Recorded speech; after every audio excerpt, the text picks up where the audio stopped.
trending dan terkini di Dagang News.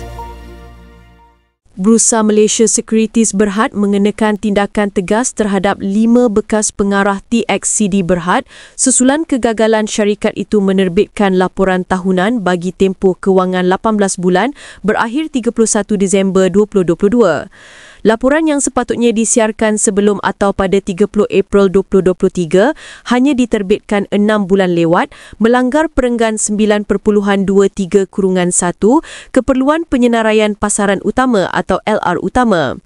5 bekas pengarah dikenakan teguran awam dan denda berjumlah RM134,200. Antara mereka, Datuk Seri Liu Kok Leong dan Datuk Seri Chin Kok Fong masing-masing didenda RM30,500.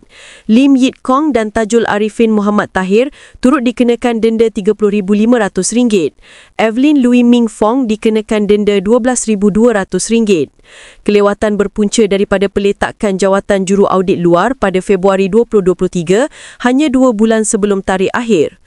Bursa Malaysia menegaskan keputusan ini dibuat selepas siasatan menyeluruh dan mengambil kira kesan terhadap syarikat serta pelabur. Lembaga pengarah TXCD turut diarahkan menilai semula kecekapan sumber kewangan dan perakaunan serta memperkukuh dasar pelaporan untuk pematuhan masa depan.